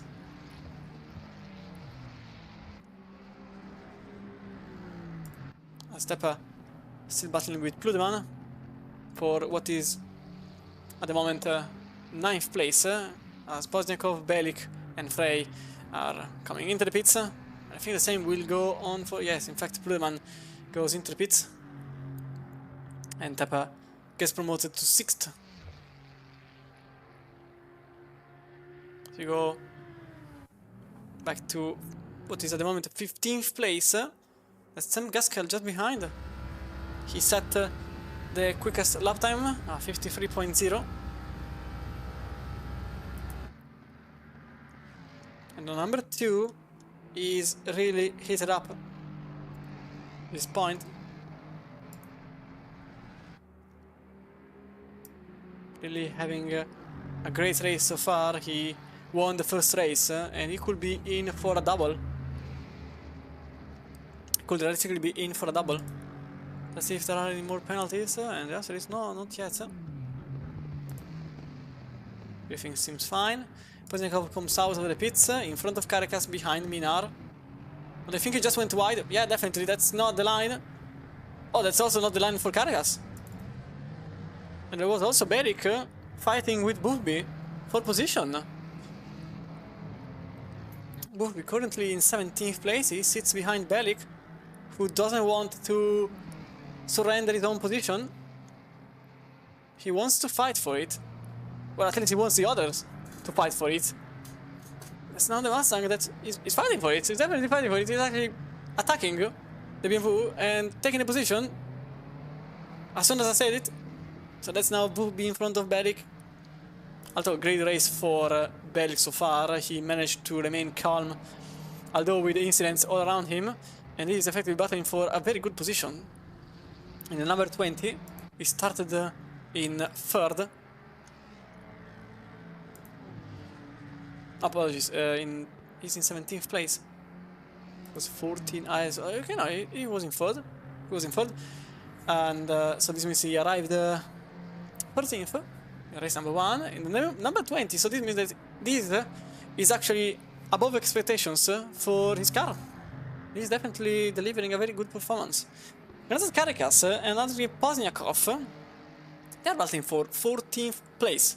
But as everybody is pitting, it could actually be the battle for 5th, very likely 4th maybe. As it stands, it should be, only considering the pitted cars, it should be Polovchuk up front, as Poe comes out of the pits, the number 7, behind Gaskell, behind Polovchuk, and maybe even behind Minar. He did... oh, okay, that's why. Yeah, that's why. I don't really understand why, but that's the reason for it. Poe changed tires. He clearly thought that his tires were dead. As Santema comes out of the pits after the penalty. Oh, there is a spin there. There is a spin with Fabian Bures. The car is sideways in the middle of the racetrack. That's the number 10. Not having a very good race so far. Let's go back and see exactly how it happened. So that's behind, that's Fabian Bures, the number 22. Let's break the way too late. Contact. Then happened. Double contact. Poe battling with Minar. Poe has better tires since he changed them, but he has cold tires compared to the rest of the field. So again, I'm not really understanding why he changed tires. He would have been ahead. He would have been badly, but he would have been ahead. So unless his strategy really works, he may have surrendered his first place for effectively no reason. Even because he still has to make the overtakes. Even if he's quicker, he still has to overtake physically the other cars. So, odd strategy, even because in the majority of the field, he's the only one that changed tires. Bellic had some damage apparently that he repaired. 31 seconds in the pits. You can get 31.8 by changing tires, because the minimum is... Oh, Poe! Into the grass! And Shea Sullivan comes out of the pits. And Poe, look at him, cutting the rest of the chicane, and that's Minar and Pozniakov fight. Oh, there is a contact! Oh, there is a contact. They hunted into the grass for a brief moment, and that's also Caracas coming in hot, and he is ahead of Minar. The number 3 is now in 6th place. Pozniakov sits in 5th comfortably. What just happened to Poe? The number 7, and then what happened to the number 11? We see the 2 replays. This is what happened to the number 7. So we are following Poe. Was it a contact? Or was it on himself?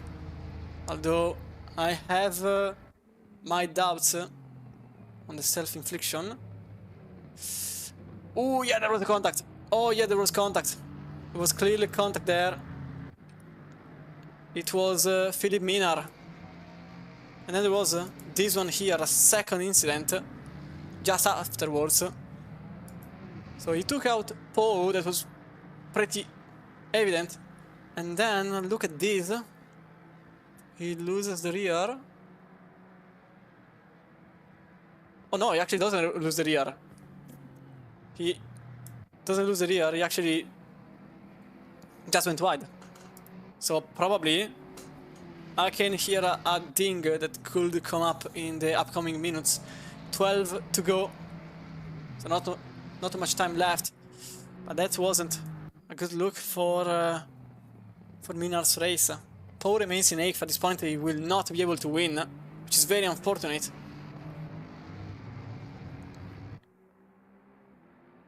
Swida comes out of this fight maybe not yet. Maybe I spoke too soon. Oh, there is a contact. Oh, there is a car in the grass. Oh, there is a crash. And the car is off. And the number 16 spinning in the middle of the... Oh, that's also Ian Rachel in the number 8. That had a terrible fate. What just happened to the number 8? Following what happened to the number 16. Let's have another look at this from the helicam so you can see both. So you can see the Ferrari.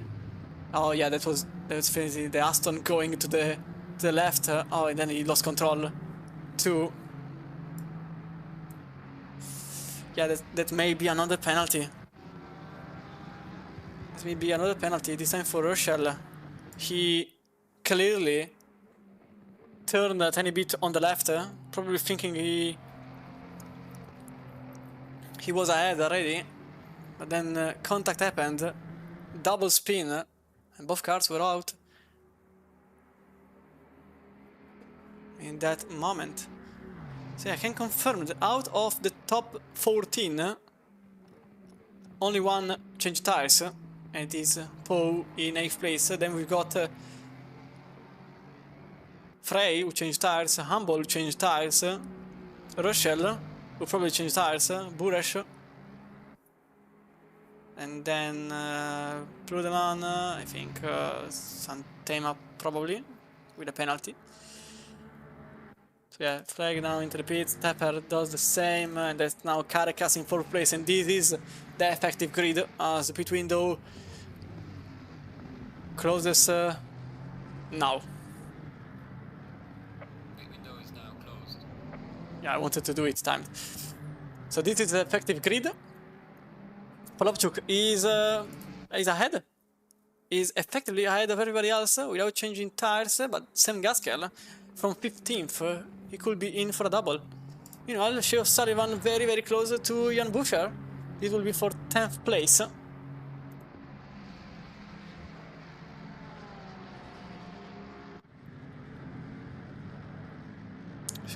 Oh, there is a yellow flag at the moment. Abe Santeman, number 10, involved once again in an incident. What just happened to Abe Santema after the wonderful first race? So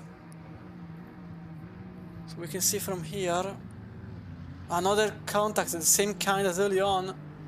Oh, and then the Audi kept sliding. And that was the McLaren's end. At the very inner part of the first chicane. Sam Gaskell following Polovchuk. Is he going to win both races? Or will Polovchuk, effectively acting as a wildcard, win the race here in Monza for the Italian team? Number 15 against number 2. And then for the podium, the battle is still on. Ironically, with the same team battling for a position, but Caracas is the other Mustang.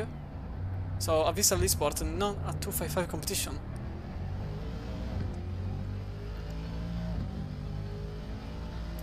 Last lap for these two. 53.6 for Polovchuk, 53.2 for Gaskell. You can see what happens at the other side of the podium. Pozniakov 53.5 and same for Caracas, 53.5 for both drivers. Minar follows with another 53.5. The tail end of the top, actually outside the top 10, we've got Shea Sullivan and Sasha Wasner following Jan Buscher, effectively battling for 10th place. This could be the number 11, a bit of struggle. But also this could be the number 15 in even more struggles. He is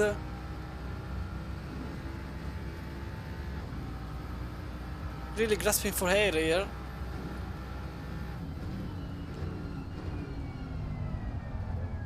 Oh, he was defensive very early, but luckily Ascari doesn't give an opportunity to the following car if you're going slow enough.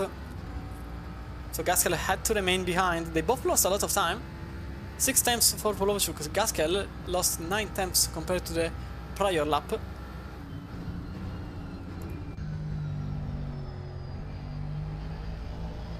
Aston Martin very, very quick. And at the moment, Gaskell seems quicker, although only 6 minutes remain. And I honestly want this race to go on for a lot longer, because there is a lot at stake. At the moment, the Gaskell goes on the outside. Oh, very, very wide into turn 1. Over the orange sausage. On the inside, there was contact between the two cars, but Polovchuk remains in first. Tiny bit of contact between the two. And Gaskell still behind, but this time barely behind. He could be in for a lunge into the inside. Can it be into the inside? Oh no, he was a bit undecided. Oh, that's a mistake there for the Aston Martin driver. And this is the opportunity for Sam Gaskell, who commits to the overtake. He gets the position done. That's for first place into Lesmo Uno. And that is now the number 2 that gets the first place. That's Polovchuk following now. And these two were going on for a lot of time. And they settled. Well, I don't think they settled. Gaskell certainly settled for this position. Polovchuk clearly wants to give an answer at least. Beric managed to gain time on Boothby. It's gonna actually be a very nice battle at the very tail end of the race. Sullivan still battling with Buscher, Van Wasner and Frey and Delfante for the top 10.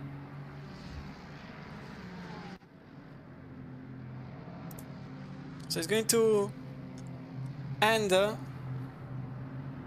this race in 5 minutes. But something is certain, it's not over till the very last second, because all of, well, a good majority of this field is still battling, and they will still battle until the very last moment. Meanwhile, you can see here Del Fante on the left side. He takes the position out of Frey. That's 14th place for the Italian. And that's Ian Buescher in 10th place. But we have to quickly go here because we can see the number 15 still following. There is no change for first place. Ian Buescher and Shea O'Sullivan battling for position. Ian Buescher on the inside, Shea O'Sullivan on the outside, and there is contact. There is a little tap there between Buescher and O'Sullivan. O'Sullivan remains in the outside, Ferrari on the inside. He remains in 10th place. There is a little contact. There is a 6 cutting the chicane entirely, and this will not be seen in a great manner by the stewards, who will probably throw the hammer at O'Sullivan's car. Meanwhile, Polovchuk lost some time, and Caracas is just behind his opponent, Andriy Pozniakov. Penalties have been applied. There is a 10-second time penalty for the car number 22, 5 and 8. There is a 15-second time penalty for the 24, and there is a 5-second time penalty for the 17. So, to be precise, it is, let me see here, 5-second time penalty for the number 17. So we've got Nirka Sav, 10-second time penalty. 5-second time penalty, apologies. There is a 10-second time penalty for the 22, Fabian Buresh. For the number 5, so Philip Minar. And for the number 8, so we have number 8, Jan Ruschel, 10-second time penalty. Then there is a 15-second time penalty for the 24, which is Alexander Lubuslavski. These are, oh, there's a crash. Two cars have collided, the number 4 and the number 13. That's Michael Frey and Eric Del Fante off track once more. Eric Del Fante in the very same spot as early on, the number 4 off track in Ascari. But how did it happen this time? So you can see Michael Frey. Oh, there is a contact there. Then the Mustang slides, survives, and I think, oh, again there was another tap. This time the Porsche also survives and took out by going back on track. That was Frey taking out Del Fante by coming back on the racing surface.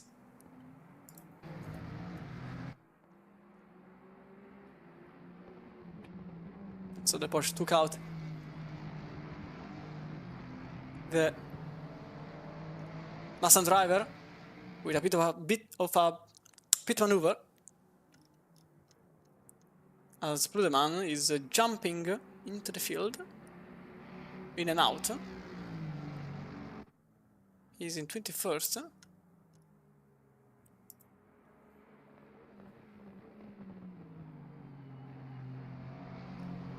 Yeah, definitely not a great race for the Italian driver. Twice out of track in both races, and both times at the very same spot. Caracas on the left side of the Honda. It is a side-by-side into Parabolica. So this could be Pozniakov losing the podium, but this could also be Minar becoming a bit of a buffer between these two, although he has a penalty. Gaskell took the white flag, brought to you by Keskin Dodi, and it is a final attempt at an overtake for Pavel Polovchuk. On the inside he goes straight into the inside line. Both drivers actually cut the chicane. Pavel Polovchuk, though, in a bit of a more aggressive manner, he remains in second, and he will probably remain in second after this. And that is Pozniakov still in third.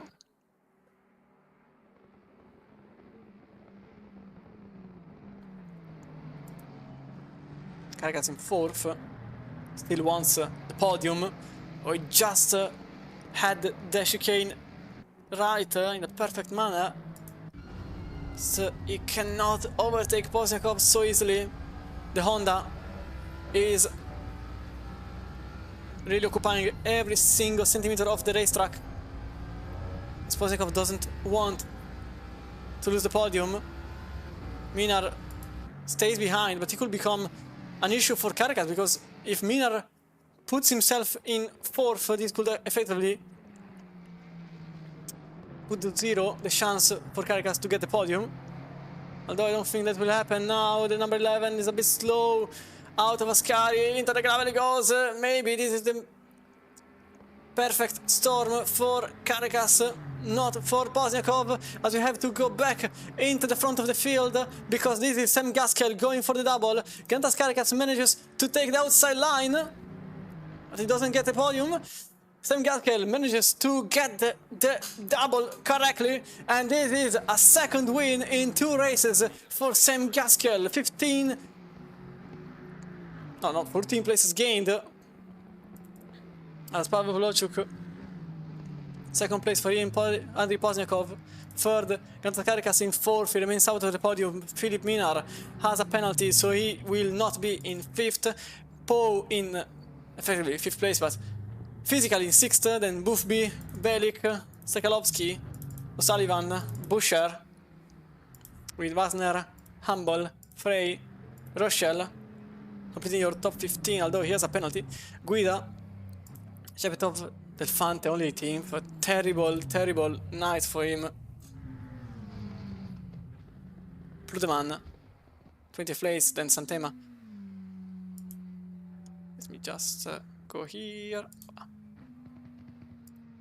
Then Tapa, Haug, Lubuslavski, with Flag following Van Rossem, Denis, McVeigh, Hagman, Varadi, Sav, and Kruselberg in 32nd place.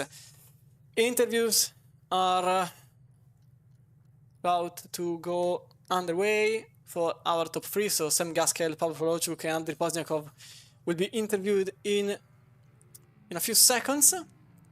This is your very penalized field. A lot to discuss here. So we've got, you can see, Philip Minar, a huge penalty. 10 seconds, he is now in 8th. Jan Ruschel, 10 seconds, he is now in 17th. Delfante, 5 second time penalty. He's been deemed at fault. 20th place for him. Then Buresh, 10 seconds. Lubuslavski, another 15 seconds. And Van Rossem doesn't have a penalty anymore. So it was in the 18. That's odd. I do remember the 18 getting a penalty. But we can see from here. Let's have a look from the Helicam at what happened at the start of the race to Buscher. Let's have a look here quickly how the situation evolved into turn 1, so we can see why the top 2 was out. Oh, it was a contact. Yeah, it was definitely a contact there from Van Rossem into Rochelle, who could not keep the car stable after that, probably with cold tires and with a lot of nervousness, very likely also not helping the situation. As we go into, let me go into Discord. Okay, I'm still waiting for the drivers to get the interview. Unfortunately, yeah, that's not going to help. SEC crashed, as every time it happens. So unfortunately, I cannot do the usual of showing the car. So this was the Monza race, as we are waiting for the results to update. And also for the drivers to come out here in the commentary room. I'm still waiting for them, so probably some time to wait. Let's go for further stands. Yeah, definitely the battle for podium in Parabolica was definitely one to watch, but it was also the leader coming to the end of the race, so I had to decide. Luckily, no position was changed, so we lose action in that regard. Let's see if the results are on. Sam Gaskell is in the interview room, but I would like to start with the other two podium sitter. As you can see here, okay, no, these are the effective results. Sam Gaskell wins the race. Pavel Polovchuk in second, third place for Andriy Pozniakov, completed the podium. Then Grantas Karikas, K-Po in fifth, George Booby, sixth place, Kevin Bellick in seventh, Philip Minar, eighth place, Stekalowski, ninth, O'Sullivan in 10th, Buscher, then Wasner, Humble, Frey, and Guida completing your top 15. Shepetov, Russell, Pudeman, Santema, Delfante only 20th, and Santema only 19th. Terrible results in race 2 for them. Tepa, Haug, Flegg, Van Rossem caused the very first incident in the race. Buresh, McVeigh, Hageman, Luboslavski, Varadi, Dinis completing your top 30. And at the very tail end of the field, Nirkasaf and Team Kruselberg. I don't see the other two coming, so we'll start with Sam Gaskell at this point, who is here in the interview room. And welcome Sam, welcome once more at this point. It's a weekly occurrence in the commentary room. Thank you, hello. So you effectively completed the double. How do you feel? Good. I'm pretty sure it's the first one done in this format, so Yeah, I'm pretty happy. sure too. Good. And yeah, pace was surprisingly good. We didn't do much wet practice, but yeah, it seems because it's a high wing track in the wet, the Ford seems to do well. So yeah, I'm happy. How was it struggling in the wet, in the middle of the traffic at Monza, while also overtaking cars and avoiding everyone else crashing and going sideways in the meanwhile? Interesting. It's definitely interesting. I mean, it's quite a wide track, so you can get away with it. But I mean, most of the people we were going against were relatively decent and relatively quick anyway. So it wasn't like, oh my god, they're spinning everywhere. But yeah, managed to get through cleanly. Only got about, I think, 2/10 of damage. But I didn't. Did I? Yeah, 2/10 from the start from bumping Phil. But apart from that, yeah, clean, was smooth, no incidents. Had a bit of trouble overtaking the Aston at the end, but got it done. So yeah. Yeah, you effectively spoiled a bit the other two questions I wanted to pose you.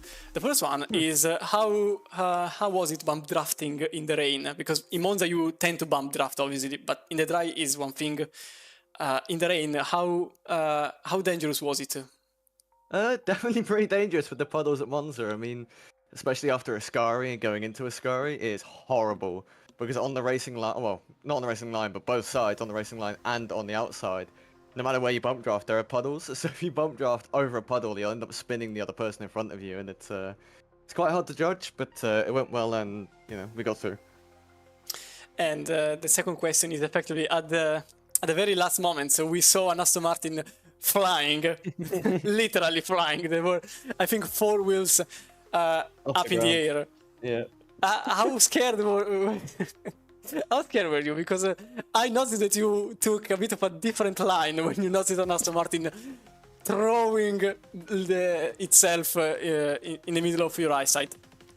Yeah, I mean, I was definitely a bit like, definitely didn't expect it, that's for sure. I mean, I turned in, I saw the Aston going straight because he broke on the puddles and went deep.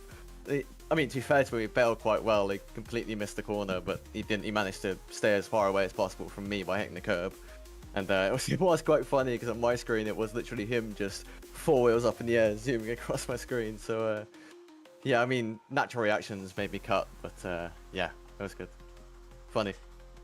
Yeah, I suppose it was definitely funny. So, also, you are currently, this still has to refresh. I think you are still in third. No, yeah, definitely. Probably the championship still has to be updated. So honestly, I think you are in for at least a podium finish in the championship. There is a good chance, I would say. I'm jinxing it probably. Yeah, I hope so. I hope not. honestly, you had a wonderful race. So it was very eventful, especially with you going from literally 15th to first. And honestly, I hope we will see you more often here in this room, since you are basically starting to grow roots in the floor, in the commentary room. It's a nice thing for you, certainly, not so much for your opponents. But yeah, good race. And what do you expect from the next round? I'm not sure. I'll need to check what the next round is. I think it's Imola, my Yeah. strongest track. So hopefully quite a lot. But I think it's supposed to be dry, so we'll see how that goes. Definitely my strongest track, that's for sure. Haven't tried it with the restrictor yet, but yeah, we'll see how it goes. Very confident. Okay, so thank you, Sam, for your time. Congratulations on the win, and have a good remaining of the evening. Thank you very much. Have a good one. Thank you. So that was Sam Gaskell for us in the commentary room. Apparently, the other two from the podium are not here, and I suspect at this point they will not show up. So we will end the interview on this note. Let's see if the championship now is still not updated. Oh yeah, yes, okay, just updated now. You can see Sam Gaskell is leading the championship. Look at him with just tiny bit more than 6,700 points. Carregas follows behind, and Bubi in third, O'Sullivan fourth, Delfante in fifth. I didn't see in time who follows. Then Minard sixth, Santema seventh, Humble fourth, Basner completing your top 10. What are we expecting for the next race? As Sam said, we are expecting Imola. Matter of fact, it is Imola week number 8, but also there is the endurance round on Sunday, which is Imola, ironically. So this Sunday it will be the Imola endurance round. In endurance, the next week it will be the Imola round in the Case King Dodi Pro Series with Kalami, Baffle, Sazuka, and the North Life following at the very finale. So this was the 7th week of the Case King Dodi Pro Series, 14th race. I was Chris Romano. Thank you to everyone that has followed the race so far until the very end. I hope you had a good time. In the meantime, stay safe, have a good evening, good night, wherever you are in the world, and I will see you all next time. Bye!